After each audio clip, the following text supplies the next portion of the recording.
الله الرحمن الرحيم waxaa halkan waxaa jooga xubin ka tirsan gudida taakulaynta maxay ahayd ciidamada qaranka taakulaynta iyo wacyigelinta ciidamada qaranka gudida waxay ka kooban tahay 15 ruux waxaan maanta oo salaasa aan hawada u marinaya ummadda islaamka salaan diiran waan u rajeynayo barwaaqo horumar iyo baraare gudida tan waxay ku tahay 15 ruux xubnood oo laga soo xulay bulshada gudaheeda dibadda ha joogto ama gudaha ha joogtee bulshadaasoo maxay ahayd muddo dheer ku taamaysay in ciidamo Soomaaliya oo qaran oo waxooda iyo hawshooda qalabkooda iyo alaabtooda u dhan tahay la yeesho markaan arintaas si dhinac kasta ka eegnay waxaa noo soo baxay in sida qura ee loo heli karaa ciidan qaran oo qalabkiisu u dhan yahay cidda qura ee taakulayn kartaa ama maalgelin kartaa ay tahay ummadda Soomaaliyeed taas wayna soo martay taariikh baynu leenahay lixdanaadkii markaynu xorriyadda qaadanay oo aynu ka tamar yarayn ka aqoon yarayn kan dhaqaale yarayn waa maalgelinay ciidankeennii oo ciidan baynu dhisan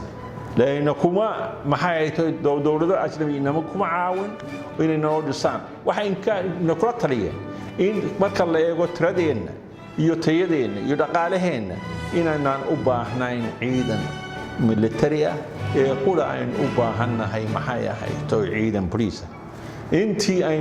intaynaan qaadan xorriyadda taasaynu si aynu xorriyadda u helo taasaanu qaadanay ka bacdina taladii Soomaaliya yeelatay hadda maanta talada Soomaali bay la gudboon tahay inay u huraan wixii ay heli karaan si ay ciidan u dhisaan waa aragteen oo ciidamo 22 kuna jooga hadda waxaan loo soo diray inay soo afjaraan dhibaatada ka taagan dalka ilaa hadda ma afjarna waana jiitamaysa Soomaali baa dalka taqaana afkeeda taqaana dhulka taqaana wax kasta taqaana muddo gaaban bay ku soo afjari lahayd dhibaatada taala dalka haddii Soomaali isku tashato oo ay isu hurto waxyaabo yar oo maxay ahayd ciidamada loo baahan yahay hawlgelin karta qarabayn karta oo maxay ahayd looga maarmo dadka ajnabiga ee maxay ahayd aan ay dhibayn dhibaatada Soomaaliyeed dhiig baxu aanu dhibayn dhibaatada taali aanu dhibayn oo aad moodid maxay ahayd marka aan kala jeclayn yani maxay ahayd in degdeg loo soo afjaro laakiin Soomaali hadday isku tashato waxay awoodi karto isu hurto iyada la doonayo in isku tashato marka aan hawlgalno aan dhaqaaqno aan maxay ahayd wixii aynu kari karno annakaana isku bilaabayna waxay ahayd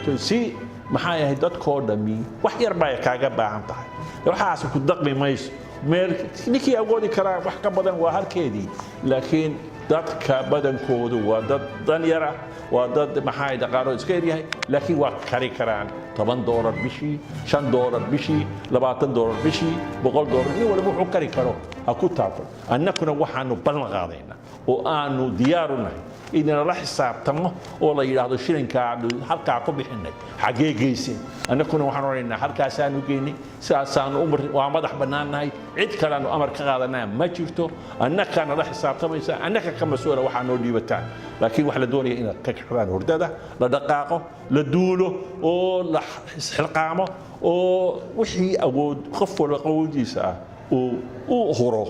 danta xorriyadda madax banaanida dalka iyo dadka sidaas aynu uga bixi karaa dhibtaynu taalo sida iyo nabadgelyo waxaan rajaynayaa jawaab qiimo leh inay ka soo baxdo baaqa aan u soo jeediyey walaaladayda xubnaha ka ahina mayaamaha dambe weli soo jeedinayaan